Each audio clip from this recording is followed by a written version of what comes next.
हरे कृष्ण। आप सभी को इंद्र एकादशी की हार्दिक शुभकामनाएं। भक्तों, आज इंद्र एकादशी का व्रत रखा गया है। पितृपक्ष में द्वादशी का श्राद्ध किसके लिए किया जाता है? कल इसका श्राद्ध कब और कैसे करना चाहिए? द्वादशी श्राद्ध के साथ इंद्र एकादशी व्रत का पारण कब करना होगा?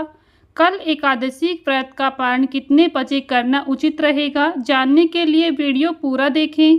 आज के इस वीडियो में आप सभी को इंद्र एकादशी व्रत पारण के शुभ मुहूर्त के बारे में जानेंगे और साथ ही जानेंगे पारण की सही विधि क्या है। श्राद्ध के साथ साथ इंद्र एकादशी व्रत का पारण कब और कैसे करना चाहिए।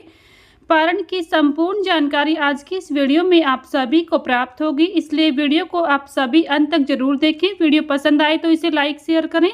चैनल पर अगर नए हैं तो चैनल को सब्सक्राइब करना ना भूलें। बेल आइकन को प्रेस कर लें, जिससे आप सभी को हिंदू धर्म से जुड़े सभी व्रत त्योहारों की वीडियोस देखने को मिलेंगी। हिंदू धर्म में पितरों की मुक्ति और उनकी संतुष्टि के लिए पितृपक्ष का बहुत ही अधिक महत्व माना जाता है। पितृपक्ष के दौरान आने वाली इंद्र एकादशी का व्रत आज रखा गया है। इस व्रत का पारण कल सुबह यानी कि द्वादशी तिथि पर किया जाएगा। पितृपक्ष के 16 दिनों में हर दिन अपना एक विशेष महत्व रखता है, क्योंकि जिस तिथि पर जो व्यक्ति दिवंगत यानी कि मरणोपरांत उसका उसी दिन ही श्राद्ध करना होता है, उसी दिन ही विधि विधान से श्राद्ध करते हैं। पंचांग के अनुसार अश्विन माह के कृष्ण पक्ष की त्रयोदशी तिथि गुरुवार को है। इस दिन द्वादशी श्राद्ध के साथ इंद्र एकादशी का पारण भी किया जाएगा। द्वादशी तिथि पर श्राद्ध और इंद्र एकादशी व्रत के पारण का शुभ मुहूर्त क्या रहेगा? अभिजीत मुहूर्त सुबह 11:50 से शुरू होकर 39 तक रहेगा और राहु काल का समय दोपहर 12:15 से शुरू होकर 1:47 तक रहेगा। इस दिन द्वादशी तिथि 17 सितंबर रात्रि के 11:39 से शुरू होकर 18 सितंबर सुबह 11:24 तक रहेगी। इसके बाद त्रयोदशी तिथि लग जाएगी। इस हिसाब से द्वादशी श्राद्ध गुरुवार को ही किया जाएगा।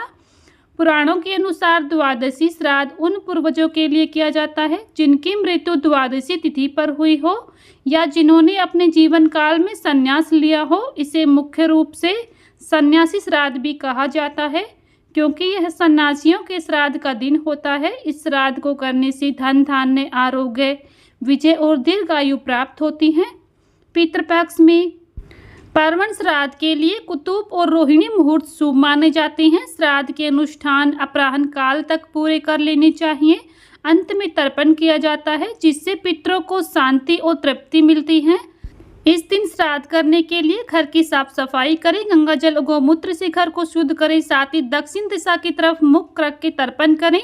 घर के आंगन में रंगोली बनाएं, पितरों के लिए शुद्ध भोजन बनाएं। सबसे पहले अपने मान या फिर ब्राह्मणों को निमंत्रण दें, उन्हें भोजन कराएं। उसके बाद दक्षिणा और सामग्री दान करें, जिसमें गो, भूमि, तिल और स्वर्ण आदि का दान विशेष माना जाता है।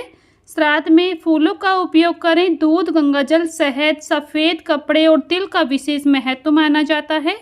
श्राद्ध कर्म करने के साथ साथ इस दिन इंद्र एकादशी व्रत का पारण भी किया जाएगा। तो आइए जान लेते हैं इस दिन पारण की सही विधि क्या रहेगी। एकादशी व्रत का पारण द्वादशी तिथि खत्म होने तक ही कर लेना चाहिए, तभी आपको व्रत का पूर्ण फल प्राप्त होगा। अगर आप तिथि के बाद व्रत तोड़ते हैं यानी कि व्रत खोलते हैं तो उसका कोई महत्व नहीं माना जाता है। पारण सूर्योदय के बाद और द्वादशी तिथि समाप्त होने से पहले करना चाहिए। एकादशी व्रत तभी पूर्ण माना जाता है जब इसका पारण सही समय और विधि से किया जाए। आइए जानते हैं एकादशी व्रत पारण के नियम क्या होते हैं। इंद्र एकादशी के अगले दिन यानी कि द्वादशी तिथि पर व्रती को सबसे पहले प्रातःकाल स्नान आदि करके शुद्ध वस्त्र धारण करने चाहिए। इसके बाद भगवान श्री हरि विष्णु की पूजा करनी चाहिए। पूजा में इस दिन पीले फूल, चंदन, तुलसी पत्र, धूप, दीप और नैवेद्य आदि अर्पित करें। ओम नारायणाय नमः, ओम विष्णवे नमः मंत्र का जाप करते हुए व्रत का पारण करना शुरू करें।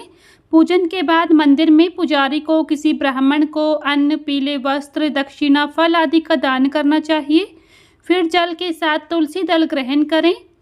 ध्यान रखें कि इस दिन भोजन द्वादशी तिथि में सूर्योदय के बाद ही और मध्याह्न काल में 12 बजे से पहले करना चाहिए, नहीं तो दोष माना जाता है। पारण में तला भुना तामसिक भोजन न करें। अपने शारीरिक सामर्थ्य के अनुसार इस दिन दान जरूर करें। दान देने के बाद ही व्रत खोलना चाहिए। इसके बाद एकादशी के दिन पूजा में चढ़ाए गए प्रसाद और तुलसी दल से व्रत खोलें। साथ ही व्रती को एकादशी व्रत खोलते समय चावल अवश्य खाने चाहिए, इसे शुभ माना जाता है। एकादशी के दिन चावल नहीं खाया जाता है, लेकिन द्वादशी तिथि पर चावल खाना ही सबसे शुभ माना जाता है। इसलिए इंदिरा एकादशी व्रत का पारण करते समय इन सभी नियमों का ध्यान रखें। इंदिरा एकादशी का पारण आपको 18 सितंबर को सुबह 6:07 से शुरू होकर 8:34 तक किया जाएगा। पारण तिथि के दिन द्वादशी तिथि समाप्त होने का समय रहेगा रात्रि 11:24 तक। सुबह शुभ मुहूर्त में ही इंदिरा एकादशी व्रत का पारण करें, तभी आपका व्रत फलित माना जाता है, यानी कि व्रत को पूर्ण माना जाता है। ये थी इंदिरा एकादशी व्रत पारण की सही विधि और शुभ मुहूर्त। अगर आप सभी को वीडियो में दी गई जानकारी पसंद आई है तो प्लीज़ वीडियो को लाइक शेयर करें। चैनल पर अगर नए हैं तो चैनल को सब्सक्राइब करना ना भूलें, बेल आइकन को प्रेस कर लें, जिससे आप सभी को हिंदू धर्म से जुड़े सभी व्रत और त्योहारों की वीडियोस देखने को मिलेंगी। मिलती हूँ नेक्स्ट वीडियो में, तब तक के लिए सभी को हरे कृष्णा, राधे राधे।